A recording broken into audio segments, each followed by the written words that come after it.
సునాదస్వరము August 2. వారిలో ఒంటరి అయిన వాడు 1000 మంది అగును, ఎన్నిక లేనివాడు బలమైన జనమగును. యెషయా గ్రంథము 60వ అధ్యాయము 22వ వచనం.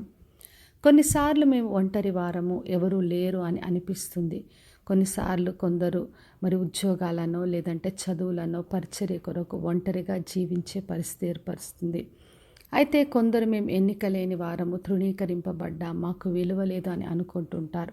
అయితే ఎటువంటి వారైనా ప్రభు ఈ రోజున వాగ్దానం చేస్తున్నాడు. వారిలో ఒంటరి అయిన వాడు 1000 మంది అగును, ఎన్నిక లేని వాడు బలమైన జనమగును. నేను తగిన కాలమున ఈ కార్యమును త్వరపెట్టుదునని వాగ్దానం చేస్తున్నాడు. మరి మన ప్రభు ఒంటరైన వారిని 1000 మందిగా చేస్తాడు. ఎన్నిక లేని వారిని బలమైన జనముగా చేసే దేవుడు. అందుకే అబ్రహాము దేవుడి సన్నిధికి వచ్చినప్పుడు, దేవుడు ఆయనను కోరుకొని పిలుచుకున్నప్పుడు ఆయనను బలమైన జనముగా చేశాడు. 1000 అంతలుగా దీవించి ఆశీర్వదించాడు. జనములకు తండ్రిగా ఆయనను నిలిపాడు.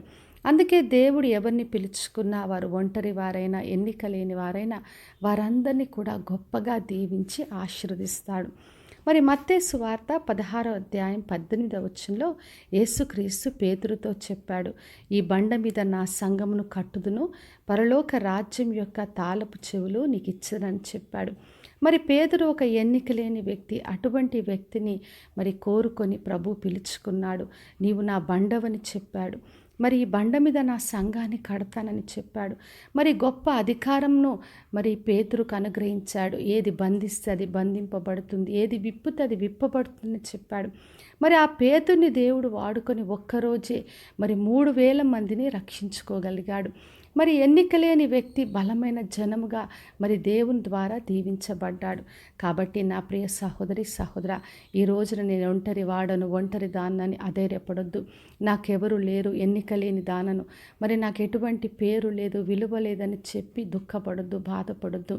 దేవుడి చేతికి అప్పగించుకున్నప్పుడు ఒంటరైన వారిని 1000 మందిగా దీవిస్తాడు. ఎన్నిక లేని వారిని బలమైన జనముగా చేస్తాడు. అదే తగిన కాలములో ఈ కార్యాన్ని త్వరపట్టే దేవుడు. కాబట్టి విశ్వాసంతో ఆయన చేతికి అప్పగించుకొని బలమైన జనముగా 1000 అంతలుగా దీవించబడదాం. విశ్వాసంతో ప్రార్థన చేసుకుందాం. పరలోకమందున్న మా తండ్రి, మా దేవ, ఈరోజు ఇచ్చిన వాగ్దానం కొరకే వందనాలు. ప్రతి ఒక్కరిని దీవించి ఆశీర్వదించండి ప్రభువా. ఎవరైతే ఒంటరిగా ఉన్నారో, ఎన్నిక లేకున్నారో తండ్రి, వారిని 1000 మందిగా బలమైన జనముగా మీరే దీవించి ఆశీర్వదించి తగిన కాలములో గొప్ప కార్యాలు జరిగించమని యేసు నామములో అడిగి వేడుకొంచున్నాను తండ్రి, ఆమెన్.